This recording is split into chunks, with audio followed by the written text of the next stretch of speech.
Nas esquinas de paralelepípedo de um Rio de Janeiro antigo, onde as luzes do lampião mal alcançavam o breu dos becos da Lapa, ecoava o som de um salto alto e brilho discreto de uma lâmina. Ali nascia a lenda de uma mulher que não se curvava, ali nascia Maria Navalha, que era mais que um nome, um símbolo de uma época em que a sobrevivência exigia astúcia e a honra era escrita na ponta de uma lâmina. Olá, amigos do Paranoia SA, fiquem comigo nessa conversa de bar e conheça a história da dama da malandragem que transformou a navalha em seu escudo e o asfalto em seu trono.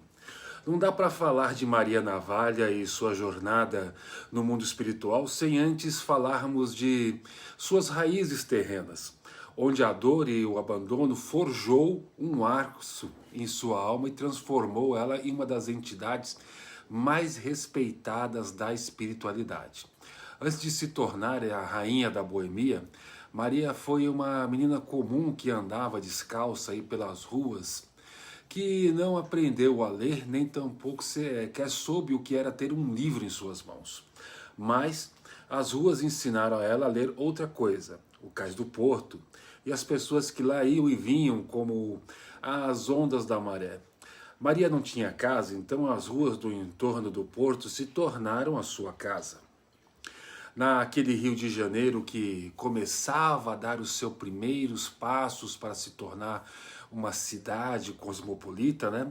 Maria era o retrato do que a cidade faz questão de não ver. Aquela menina de roupas sujas, pés descalços, que corria ali entre os fardos de café e se escondia entre eles, em silêncio, né? Ouvindo conversas dos marinheiros e aprendendo desde cedo que não chamar a atenção era a sua melhor defesa. E a observação a sua maior inteligência, claro. Sua infância não teve brinquedos, já que Maria nem casa tinha, né? E ela desde cedo via, né, com os próprios olhos a crueldade das ruas e foi sendo uma ótima observadora que ela começou a prestar atenção nas mulheres da noite e os malandros do morro, e logo que ela percebeu que ali o respeito não era dado de graça, ela era conquistado, na verdade, né? Maria foi crescendo e sobrevivendo da melhor forma que podia e se tornou uma jovem mulher de beleza altiva, olhar magnético, olhar que incomoda aqueles que queriam dominá-la. E ainda mais, né, em um ambiente onde o machismo ditava as regras e a violência era a moeda de troca. E Maria se via cercada de homens que não pensavam em outra coisa senão dominá-la. Mas a Maria ainda não sabia, mas ela não estava sozinha. Em uma noite, né, de lua cheia, Maria sentiu a presença das forças que a acompanhavam desde a infância. E foi exatamente em um momento que alguns homens se juntaram para tentar dominá-la em lugares, num beco escuro, né, e fazer todo tipo de maldade que vocês imaginam que eles queriam fazer com ela. Só que Maria não se curvou. Ela sentiu que foi tomada por um guia, cuja sua existência é tão antiga quanto o próprio tempo. E ela se sentiu aparada por entidades que se apresentaram como os seus guias. E aqueles homens que estavam certos de que usufruiriam de sua presa, levaram uma surra, como se tivessem enfrentado 10 capoeiras de uma vez só. E saíram do beco desesperados, sem rumo, com as roupas sujas de sangue e um olhar de desespero.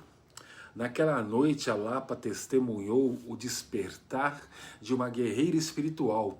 O apelido Navalha surgiu não como um símbolo de agressão, mas como o reconhecimento da astúcia, da agilidade e da capacidade de defesa que a Maria possuía. Atributos que para muitos pareciam tão afiados e precisos como uma lâmina. O que tornou o seu escudo e a sua identidade, que marcaria, né, como guardiã de si mesmo e dos que buscavam amparo em sua presença. A partir daquele dia, Maria Navalha tornou-se rainha absoluta da zona portuária da Lapa e ficou famosa em todo o Rio de Janeiro, onde viveu intensamente o mundo da boemia. que até então era dominado pelos homens. Maria trabalhou na noite carioca como prostituta, né, que aliás foi dali que ela tirou o seu primeiro sustento, já que teve que sair de casa ainda criança para fugir dos abusos domésticos. Tornou-se rapidamente um destaque nos cabarés e bares da Lapa. O Gamboa e Central do Brasil, né, era um dos seus principais pontos. Apesar de ser magrinha e pequena, ela também trabalhou como leão de chácara. E para quem não conhece essa expressão, esse é o nome dado aos seguranças que ficam nas portas dos bordéis e lugares de saliência. Maria brigava como ninguém e jamais viu. E impunha respeito entre os marinheiros, estivadores e capoeiristas. Ela era tão respeitada na Lapa que quando via uma criança sendo obrigada a se prostituir, para dar dinheiro aos pais ou algum cafetão, ela ia lá, retirava a pobre infeliz do lugar e ninguém tinha coragem de se opor a ela. Então, essas crianças e adolescentes eram levados para o Morro da Providência, onde, né, pessoas de confiança dela davam o cuidado que ela mesma não teve quando era uma criança. Mas uma mulher como Maria nunca seria aceita no século atual, aliás, nem no século XXI. Ela então, numa noite nas ruas do Morro da Providência, que por acaso ela viu nascer e se tornar uma comunidade, ela sofreu um atentado. Meia dúzia de homens armados com facas esperaram ela num beco escuro, e quando ela passou, ela foi cercada e covardemente por esses homens, e o desfecho não precisa ser dito. Morria ali a versão terrena de Maria Navalha. Depois que os covardes mataram Maria Navalha e saíram pela Lapa contando vantagens e mentiras, Zé Pilintra foi de encontro ao espírito atordoado de Maria e o resgatou. Pois a missão de Maria Navalha no mundo terreno tinha se encerrado, mas no mundo espiritual estava apenas começando. Maria Navalha é celebrada como uma das entidades mais antigas e a primeira pombagira brasileira afirmada em um terreiro.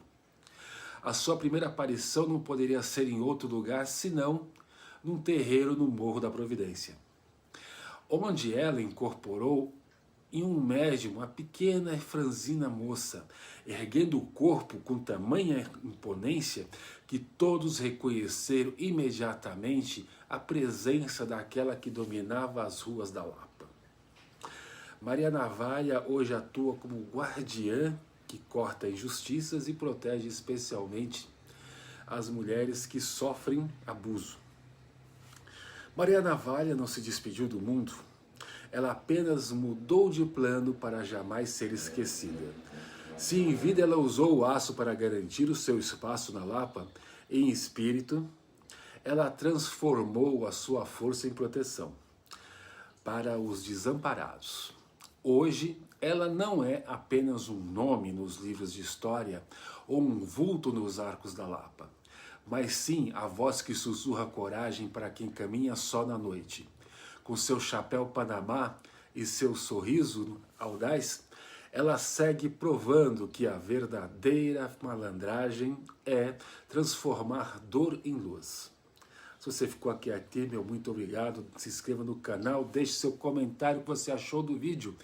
Nós mudamos agora para Paranoia SA, mudamos para melhor, com muitas novidades esse ano e nos próximos também. Muito obrigado, até a próxima.